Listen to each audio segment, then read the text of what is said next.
अज़ीज़ तलबा अस्सलाम वालेकुम। होपफुली आपने कल का लेक्चर सुना और समझा होगा जिसमें हमने हार्डवेयर, सॉफ्टवेयर, इंफॉर्मेशन टेक्नोलॉजी और जो है वो modern impact of information technology को डिस्कस किया था। तो बेटा आज हम हार्डवेयर डिवाइसेस को डिस्कस करते हैं। बहुत सिंपल सा टॉपिक है कि हार्डवेयर डिवाइसेस में जो है वो क्या क्या चीज़ें आती हैं। तो सबसे पहले है इनपुट डिवाइसेस, ठीक है, जिसमें mouse, keyboard, microphones, scanners, barcode readers, ये जितनी भी डिवाइसेस हैं इनको हम कहेंगे दीज आर इनपुट डिवाइसेस। ठीक है बेटा। आउटपुट डिवाइसेस, इनपुट डिवाइसेस का काम क्या होता है? इनपुट डिवाइसेस डेटा एक्सेप्ट करती हैं ह्यूमन अंडरस्टैंडेबल फॉर्म में and converts that data into computer understandable form. Okay, what is computer understandable form? That is binary digital form. As you know that computer only understands the language of zeros and ones. Okay, that is called binary form or binary digital form. So input devices accept data in human understandable form and converts that data into binary digital form, that is computer understandable form. Is it clear? Human understandable form कौन सी है? की presses हैं, ये अब human understandable है कि आप ए press कर रहे हैं, बी प्रेस कर रहे हैं, वन प्रेस कर रहे हैं, कोई स्पेशल करेक्टर प्रेस कर रहे हैं, तो इसका क्या होगा? इसका कोड जनरेट होगा, equivalent binary equivalent code generate होगा। वो इनपुट डिवाइस इसका कोड जनरेट करेगी और वो कंप्यूटर के पास बाइनरी डिजिटल फॉर्म में कन्वर्ट करके आगे मेन मेमोरी को पास करेगी और वहाँ से फिर फर्दर सीपीयू में प्रोसेसिंग के लिए जाएगा। ठीक हो गया बेटा। इसी तरह आप बोलेंगे तो आपकी आवाज़ जो है वो बाइनरी डिजिटल फॉर्म में कन्वर्ट हो जाएगी। माउस के क्लिक्स हैं, किस पोजीशन पे आपने क्लिक किया, कौन सा क्लिक किया, डबल क्लिक किया, सिंगल क्लिक किया, राइट क्लिक किया, ठीक है, ये सारी भी ह्यूमन अंडरस्टैंडेबल फॉर्म्स हैं।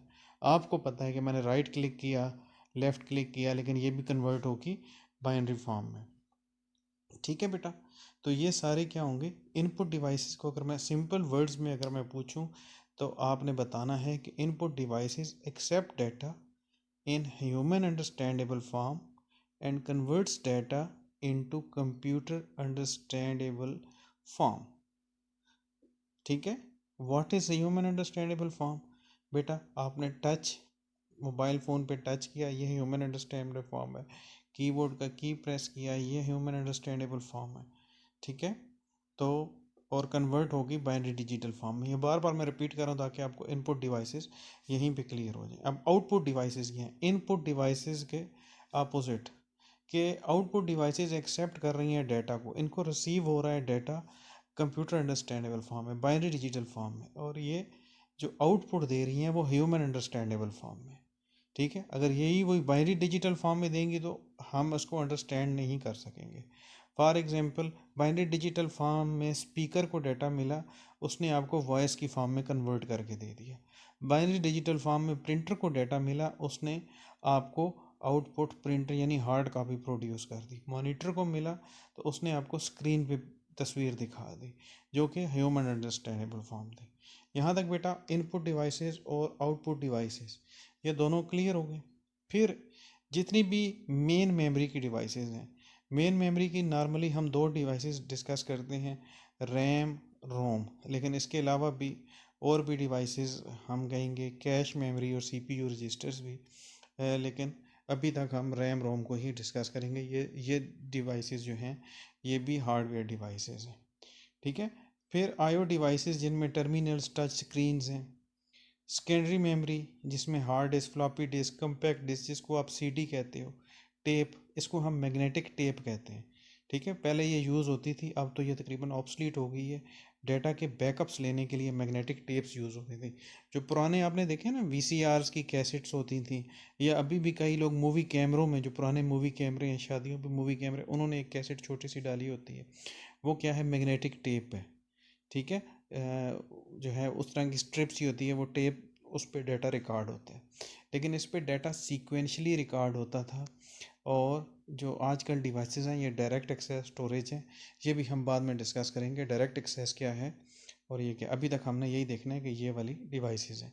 उसके बाद इंटरकनेक्टर्स हैं, जो डिफरेंट डिवाइसेस को आपस में कनेक्ट करने के लिए यूज़ होते हैं, कनेक्टर्स हैं, ठीक है, केबल्स हैं, पोर्ट्स हैं, बसेस हैं, ये सारी भी आपकी हार्डवेयर डिवाइसेस हैं, ठीक है। कनेक्टर्स हैं ना, फॉर एग्जांपल जी आपने मॉनिटर को कनेक्ट किया सीपीयू के साथ, कनेक्टर यूज़ हुआ, ठीक है। आपने प्रिंटर को कनेक्ट किया, उसका कनेक्टर यूज़ हुआ, ठीक है। उसके अलावा दो कंप्यूटर्स को आपने कनेक्ट किया नेटवर्किंग के थ्रू, उसके लिए भी कनेक्टर्स होंगे, हम वो भी कनेक्टर्स भी हम पढ़ेंगे, डिफरेंट RJ45 कनेक्टर्स और वगैरह वगैरह, ठीक है। तो जितनी भी केबल्स हैं, पोर्ट्स हैं, बसेस हैं, बसेस भी हम पढ़ेंगे, डाटा को एक जगह से दूसरी जगह ट्रैवल करने के लिए जो वायर्स यूज़ हो रही हैं उन्हें हम बसेस कहते हैं। ये सारे टॉपिक इन डिटेल आएंगे, लेकिन अभी आपको सिर्फ बताया जा रहा है कि ये सारी जो हैं डिफरेंट हार्डवेयर डिवाइसेस की टाइप्स हैं। फिर नेटवर्किंग डिवाइसेस हैं, मोडेम है, ये हम डिटेल से पढ़ेंगे। मोडेम अभी तो आपने सुना हुआ है ना, मोडेम क्या है, कि जी आप इंटरनेट से कनेक्ट होने के लिए, इतना आपको पता है। इसी तरह ब्रिज भी है और राउटर भी है, ये भी हम डिटेल से पढ़ेंगे। ये क्या, अभी आपने सिर्फ ये नाम देखनी है कि ये सारी चीज़ें भी कंप्यूटर हार्डवेयर में आती हैं। यहाँ तक बेटा क्लियर हो गया, ठीक है। कंप्यूटर हार्डवेयर डिवाइस, अब सॉफ्टवेयर है।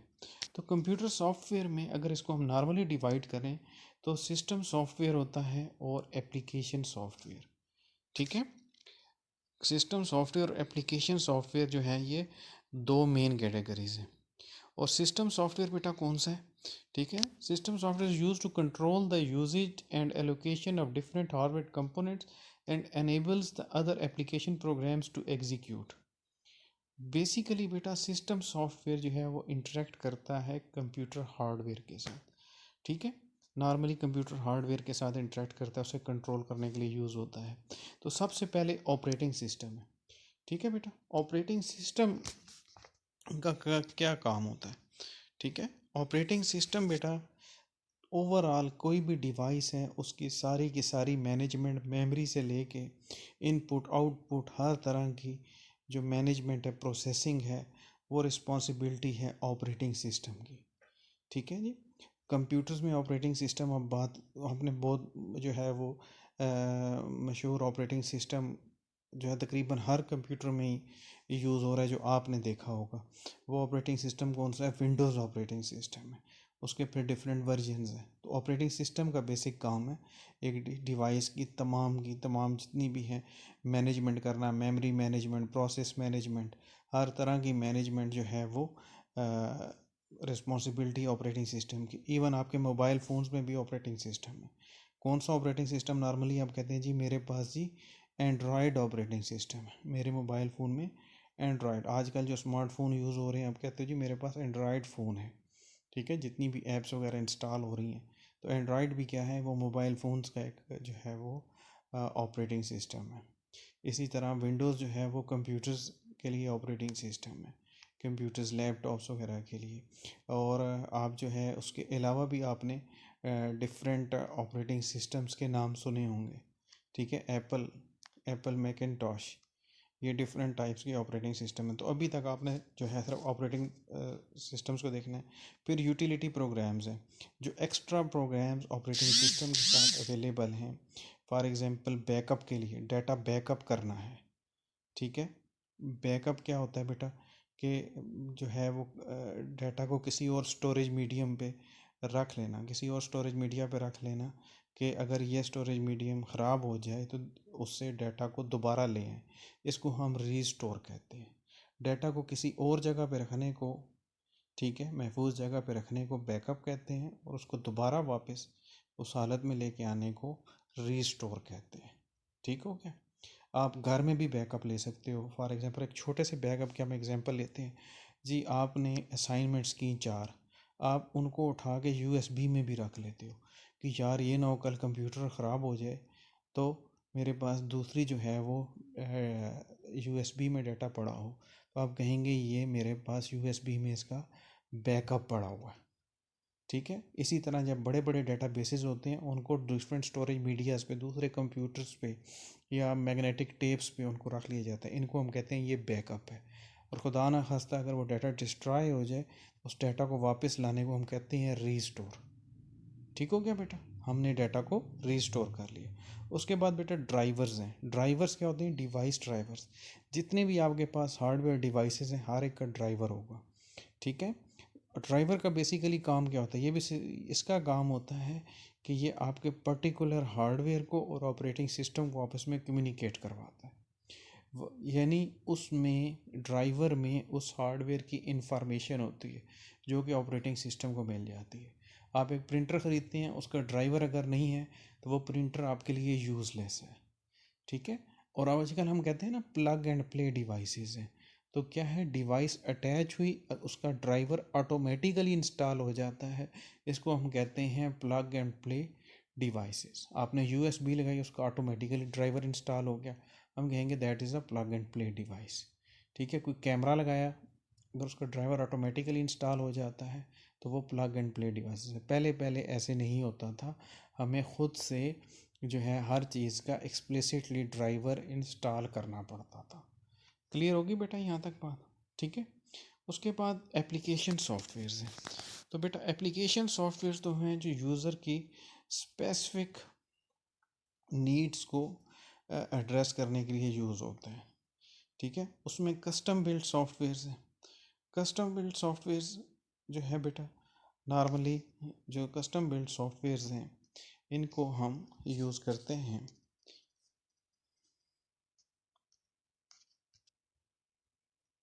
जो किसी एक स्पेसिफिक यूज़र के लिए बन रहे हैं। फॉर एग्ज़ाम्पल मेरा मेडिकल स्टोर है, मैं उसके लिए एक सॉफ्टवेयर बनवा रहा हूँ, तो मेरा अपना कस्टम बिल्ड सॉफ्टवेयर बनवा लिया, उसको हम कस्टम बिल्ड कहेंगे। वो सिर्फ मेरे मेडिकल स्टोर के लिए बना है, मेरी फैक्ट्री के लिए बना है। मेरा कोई स्टोर है, for example metro cash and carry है, उसके लिए कोई सॉफ्टवेयर बना है, ठीक है। तो वो क्या हो गया? वो कस्टम बिल्ड सॉफ्टवेयर हो गया। और पैकेज सॉफ्टवेयर कौन सा है? जो कि एक जर्नल सॉफ्टवेयर है, जो कि जनरल यूज़र्स की रिक्वायरमेंट्स के लिए पूरा हो रहा है। मैंने वर्ड प्रोसेसिंग का भी काम करना है, मैं माइक्रोसॉफ्ट ऑफिस इंस्टॉल कर लेता हूँ, ठीक है, या वर्ड स्टार इंस्टॉल कर लेता हूँ, तो मैंने क्या किया? पैकेज सॉफ्टवेयर इंस्टॉल कर लिया जो जनरल पब्लिक यूज़ कर रही है, ठीक है। लेकिन मैंने एक स्पेसिफिक बनवा लिया। फॉर एग्जांपल लाइब्रेरी है, मेरी एक लाइब्रेरी है, मैं उसके लिए स्पेसिफिक सॉफ्टवेयर बनवा लूँ, या मैं एक जर्नल लाइब्रेरी का सॉफ्टवेयर ले लूँ। अगर मैं जर्नल लाइब्रेरी का सॉफ्टवेयर लूँगा तो वो पैकेज सॉफ्टवेयर होगा, और अगर मैं स्पेसिफिक अपनी लाइब्रेरी के लिए ख़ास बनवाऊँगा तो वो क्या होगा? कस्टम बिल्ड सॉफ्टवेयर होगा। हम अपने कॉलेज के लिए कोई सॉफ्टवेयर बनवा लें तो वो क्या होगा जी? वो स्पेसिफिक सॉफ्टवेयर लोग आएँ, रिक्वायरमेंट्स गैदर करें और सारी चीज़ें बनाएं, उसके बाद वो सॉफ्टवेयर डेवलप करें हमारी रिक्वायरमेंट्स के मुताबिक, तो वो कस्टम बिल्ड सॉफ्टवेयर होगा। लेकिन हम कोई भी सॉफ्टवेयर ले लें और उसमें कुछ हमारी रिक्वायरमेंट्स पूरी हो रही हैं, कुछ नहीं, उसको हम यूज़ करना शुरू कर दें जो आम एक कॉलेज के लिए, जर्नल कॉलेज के लिए यूज़ होता है, तो वो क्या हो जाएगा? पैकेज सॉफ्टवेयर हो जाएगा। यहाँ तक बेटा आपको बात समझ आ गई? कोई इसमें प्रॉब्लम? ठीक है। तो बेटा आज के लिए इतना, ये देख लीजिए, बल्कि मेरा ख्याल है ये टॉपिक भी कर लेते हैं। इनपुट एंड आउटपुट डिवाइसेस हम ऑलरेडी डिस्कस कर चुके हैं कि इनपुट डिवाइसेस कौन सी हैं, ठीक है। इनपुट डिवाइसेस मैंने क्या बताया था? Devices that accept data in human understandable form and convert it into computer understandable form are called input devices, ठीक है। तो इसमें बहुत सारी हैं, कीबोर्ड है, पॉइंटिंग डिवाइसेस हैं, सोर्स डाटा एंट्री डिवाइसेस हैं, वगैरह वगैरह। तो कीबोर्ड सबसे पहले है बेटा। मैं इसलिए कह रहा हूँ कि हम थोड़ा ज़्यादा इसको कर लेते हैं कि पहले भी हमारा ऑलरेडी टाइम बहुत ज़्यादा यूज़ का जो है वो ज़ाया हुआ है। तो बेटा कीबोर्ड जो है, ठीक है, कीबोर्ड से आप सारे फेमिलियर हैं। जो कीबोर्ड है आपके लैपटॉप्स में, कंप्यूटर्स में ये सारा यूज़ हो रहा है। और क्वालिटी कीबोर्ड आप यूज़ करते हैं, अगर आप उसमें देखते हैं तो QWERTY एक लाइन में लिखा आता है, ठीक है। ये क्वालिटी जो मोस्ट पॉपुलर है और इसी का ये स्टाइल है। आप अगर कीबोर्ड पे आप देखते हैं, आपको ऐसे नहीं नज़र आएगा कि ABC वगैरह सारी एक रेंज में, वो एक सीक्वेंस में है, ठीक है। उसको हम कहते हैं क्वालिटी कीबोर्ड्स। और इवन आजकल ये वाले जो कीबोर्ड्स हैं ये मोबाइल फ़ोन्स में भी बहुत पॉपुलर है। आप देखेंगे मोबाइल फ़ोन में भी अगर आप कीबोर्ड ओपन करते हैं तो वो उस तरह का ही कीबोर्ड आ जाता है जिसमें QWERTY लिखा हुआ होता है, ASDF निचली लाइन पे आ रहा होता है, ठीक है। ये सारे क्या हैं? क्वालिटी कीबोर्ड्स हैं। और इसमें फंक्शंस की क्या हैं, F1 से लेके F10 तक आपके पास फंक्शन कीज़ हैं जिसमें आप डिफरेंट फंक्शन परफॉर्म करते हैं। फॉर एग्जांपल F1 की को प्रेस मैं करता हूँ तो हेल्प आ जाती है, F2 पे प्रोग्राम एग्जीक्यूशन होना शुरू हो जाती है, F4 या Alt F4 पे मैं क्या करता हूँ, विंडो को क्लोज़ कर देता हूँ। तो ये सारी हमारे पास डिफरेंट जो है वो कीबोर्ड्स हैं। तो ये देखें, ये कीबोर्ड की पिक्चर आ रही है, तो इसको हम वन बाय वन डिस्कस करते हैं। ये मैं इसको बड़ा करता हूँ, अब इसको डिस्कस। ये बेटा आपके पास फंक्शन कीज़ नज़र आ रही हैं, F1 से लेके F10 तक होती हैं। ये वाली एस्केप की है। एस्केप की किस लिए यूज़ होती है, या एप्लीकेशन को क्लोज़ करने के लिए, या एप्लीकेशन से एग्ज़िट करने के लिए एस्केप की को हम यूज़ करते हैं। ये वाला अगर आप देखें, ये देखो QWERTY, ये क्वालिटी, ये हमारे पास क्वालिटी कीबोर्ड है। ठीक है, इस वजह से इसको हम जो है वो ये वाला कहते हैं QWERTY। निचली लाइन पे ASTF, LKJ वगैरह, ये वाली हमारे पास लाइंस है। ये स्पेस बार है। ठीक है, कीबोर्ड से तो आप सारे फेमिलियर होंगे। ये हमारे पास अलहदा से न्यूमेरिक डाटा एंट्री का की पैड है। यहाँ से हम न्यूमेरिक कीपैड को ऑन करते हैं तो न्यूमेरिक डाटा एंटर कर सकते हैं। और ये बेटा कर्सर कंट्रोल, माउस के साथ साथ हम ये कंट्रोल कीज़ हैं। टॉप वाली को प्रेस करेंगे तो ऊपर की तरफ कर्सर जाएगा, नीचे वाली को प्रेस करेंगे बॉटम की तरफ, लेफ़्ट राइट। ये हमारे पास डिफरेंट कीज़ हैं। ठीक है, यहाँ पर एक हमें टैब की नज़र आ रही है। टैब की को आप प्रेस करते हैं अगर वर्ड प्रोसेसर में, तो कुछ स्पेसेस दे के जहाँ आपने टैब सेट किया हुआ है, नॉर्मली 5 स्पेसेस होता है, तो वो 5 स्पेसेस का कर्सर जंप ले लेगा। स्पेस बार को प्रेस करेंगे तो एक दफ़ा का जंप लेगा। ठीक है बेटा, ये हमारे पास डिफरेंट जो है वो कीज़ नज़र आ रही हैं। इसी तरह यहाँ पर एक प्रिंट स्क्रीन की है। प्रिंट स्क्रीन से क्या होगा, आप करंट स्क्रीन का स्क्रीन शॉट लेना चाहते हैं तो प्रिंट स्क्रीन से आप जो है वो स्क्रीन शॉट ले सकते हैं। क्लियर होगी बेटा यहाँ तक बात। उसके बाद आपके पास कंट्रोल और शिफ्ट वगैरह की डिफरेंट कीज़ नज़र आ रही हैं। तो कंट्रोल जो है वो दूसरी कीज़ के साथ यूज़ होता है। फॉर एग्ज़ाम्पल आपने डॉक्यूमेंट सेव करनी है तो Ctrl+S शॉर्टकट की के लिए आप इसको यूज़ कर सकते हैं। ठीक है, ये दूसरी कीज़ के साथ काम करता है। इसी तरह Ctrl+Alt+Del आप करेंगे तो आपके सामने जो है वो आ जाएगा, रीस्टार्ट वाली विंडो आ जाएगी। या कोई एप्लीकेशन चल रही है, आप उसके प्रोसेस को क्लोज़ करना चाह रहे हैं, तब भी आप Ctrl+Alt+Del करते हैं। ठीक है जी, Alt F4 से आप डॉक्यूमेंट से एग्ज़िट हो जाते हैं। तो ये बेटा इन इन ये कीज़ हैं। ये भी कोई इतना, ये आप देखेंगे तो आपको खुद से हो जाएगा। ये अब जैसे कैप्स लॉक आ रहा है, तो कैप्स लॉक आप प्रेस करेंगे तो सारे कैपिटल लेटर्स में लिखना शुरू कर देगा कीबोर्ड। ऑफ़ करेंगे तो स्मॉल लेटर्स में।